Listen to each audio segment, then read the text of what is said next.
So, ito yung aircon mga kamaster. Kung makikita ninyo, nalimutan ko lang video kanina pero pinaikot ko ng kamay ko yan. Oh. Tapos, ayan, kung mapapansin nyo, mahina yung kanyang blower, yung kanyang fan motor. So, isa sa mga dahilan nito master, kaya ganyan yan. Baka yung kapasitor. At maingay siya, so kailangan din natin linisan siguro or palitan ng bearing ng fan motor na to. So, ito siya. Parehas lang siya ng board ng Colin master. So, ibig sabihin yan, iba lang yung pangalan pero yung board pares yan sa Colin, no? Ayan, no? Kita nyo kung familiar kayo sa board na yan. Yung mga board ng from 2 HP ata yan, 2 HP hanggang 2.5. Ito yung mga board na ginagamit, depende na lang, dinadagdagan lang nila ng taas ng kapasitor. Ayan, no? Oh. So tumakbo naman siya, lumalamig mga kamaster. Ang problema nga lang, hindi niya masyadong mapalamig sa loob, gawa nga ng hindi yan gumagana yung fan motor kanina. Inikot lang natin, oh, kita nyo. So, tinakpan ko muna yung board kasi papaalam muna natin kung ipare-repair nila itong aircon na to. Oh, pansinin nyo to master. Nakikita nyo ba yung blower? Ayan, oh. Oh, di ba stock up? Oh, hindi siya dapat free wheel yan eh. Oh, nag-i-stock. Ayun, nakikita nyo. Teka lang. So, oh, 220 pa kasi yung ano niyan. Hindi pa siya inverter yung kanyang fan motor. Oh, kita nyo. So, ayan. Oh. So, hindi na rin niya mapa-start kaya palitan na rin natin yung kanyang fan capacitor.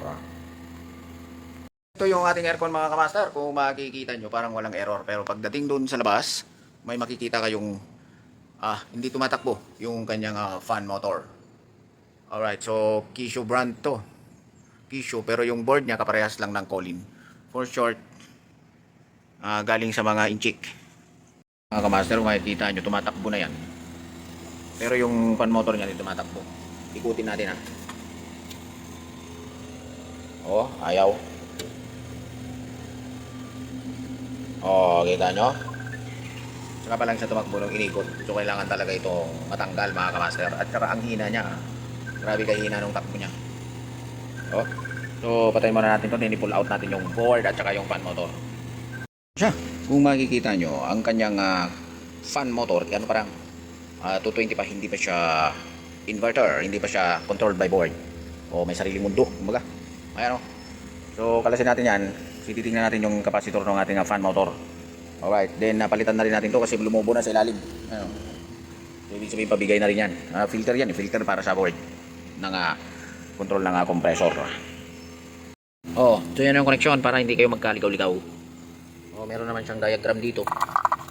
Ayan o. So, hindi rin kayo maliligaw. Yan. Oh.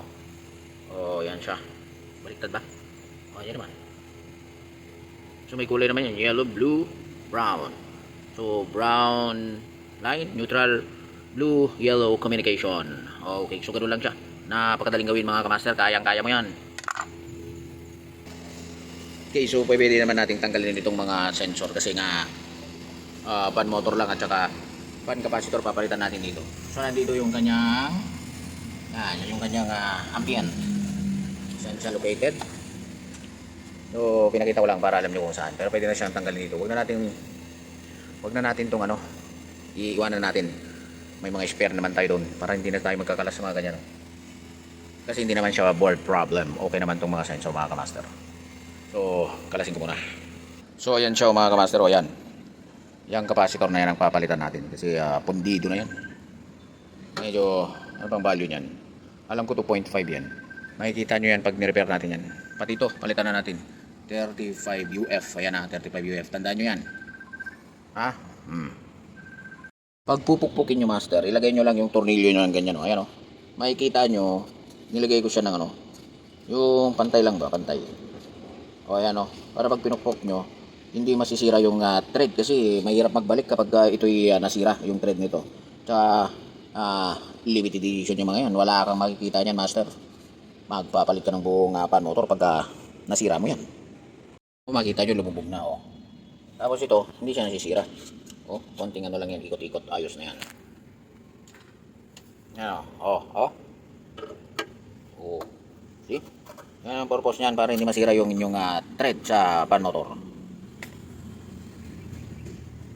So, marami kasing mga technician mga kamaster na kapag nagkalas ng gamit o ng ganito, ang nangyayari, kung hindi kumukulang, sumusobra yung kanilang mga screws.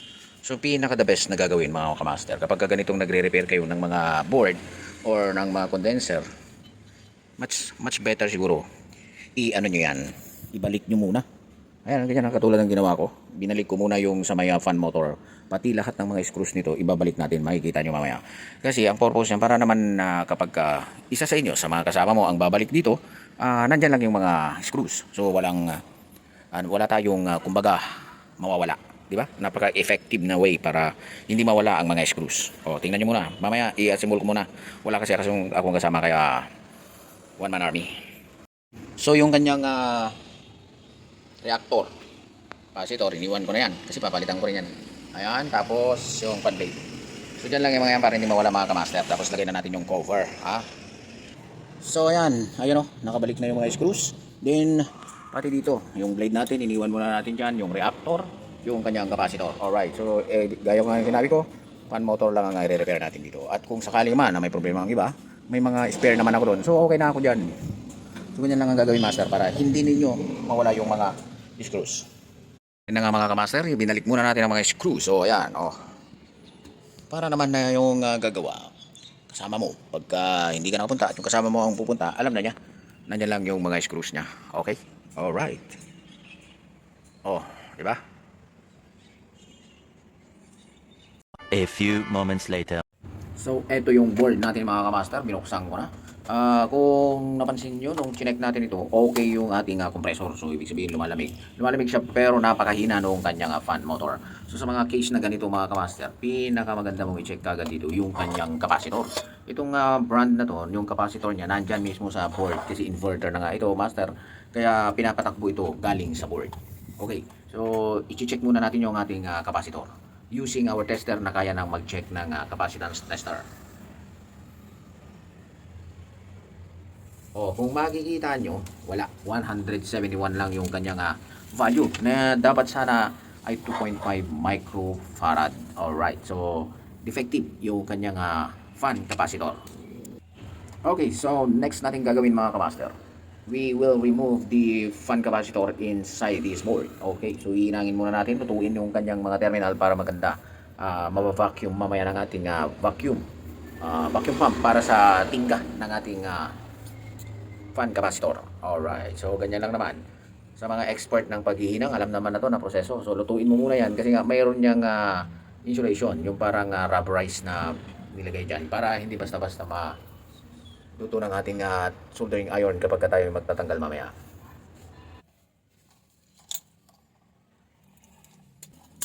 So after nyo mahinang, maluto yung ating terminal at saka natin ulit i-soldering, then i-pump yung kanyang tingga para matanggal sa kapit yung ating fan capacitor. Alright, so yan ang proseso mga kamaster. So alam na nito yung sa mga technician natin na marunong sa board ng electronic board, katulad na itong mga PCB board na ganito. Alright, so ganyan ang ginagawa. Gumagamit tayo ng soldering iron at vacuum pump. Okay, so yan nga. Sa paghugot, lutuin nyo pa rin ng tingga, yung tingga ng ating fan capacitor para mabilis matanggal. Kasi may mga nakadikit pa yan dyan. Okay, so ito yun mga kamaster, yung sira na fan capacitor. So i-order muna natin to mga kamaster kasi sa ngayon ay wala pa tayong available na piyesa. At ito naman mga kamaster, ang ating bearing para sa ating fan motor na hindi na natin naipakita kung paano kalasin, pero papalitan natin ang bearing kasi maganit na, kumbaga medyo stock up na siya, kaya kailangan na natin magpalit ng bearing. Alright, so sa mga videos natin na iba, may mga videos naman tayo dyan kung paano magpalit ng bearing. Ayan, kung mapapansin nyo, binabalik lang natin yung nilalagay natin yung bagong bearing, pinatungan natin ng lumang bearing para naman yung ating bagong bearing hindi masira mga kamaster. Ano lang ang paglalagay niyan. So ingat-ingat lang sa paglalagay ng bearing mga kamaster. Alright,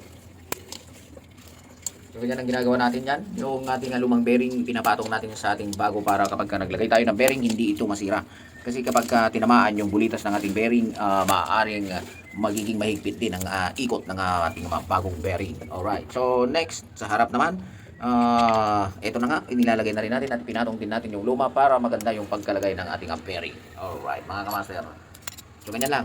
Then After malagay yan, pwede na tayong mag-assemble. So tinanggal ko muna yung luma kasi naipit. Alright, so ito na. Ito na mga kamaster. O, di ba? Effective. Then, huwag niyong kalimutan yung mga accessories nyo ha, lalo na yung spring niya doon. Mayroong spring yan doon, so may harap niyan para yung nagpa-bounce yan kapag umiikot yung ating fan motor. Alright, so may mga guides yan kapag bubukas tayo ng fan motor, kailangan huwag kalimutan yung guide. Ayan, yan yung guide niya. Yun ang pinaka-importante para hindi magkabaliktad or tama yung kanyang position lagi. So, okay na tayo mga kamaster. Ayan na, tapos na. Ibinabalik na lang natin ang mga screws. Alright, sa part 2 nito mga kamaster, ang gagawin naman natin ay ibabalik natin itong fan motor at kung paano natin ilagay yung kanyang capacitor doon sa board. And then i-assemble natin, i-check. At kung umabot na kayo sa puntong ito, wag po nating sanang kalimutang mag-subscribe, like na rin ang ating videos at mag-comment down below para malaman ko kung hanggang saan nakarating ang video na to. So sa part 2 mga kamaster ay ang ating pag-assemble naman ang ating gagawin. See you in next video mga kamaster. Sana may natutunan ulit kayo sa video na to. For service inquiry mga kamaster, naka-plug yan dyan sa ating screen ng ating number. You can call us or text us. Maraming salamat ulit mga kamaster. Mabuhay po tayong lahat.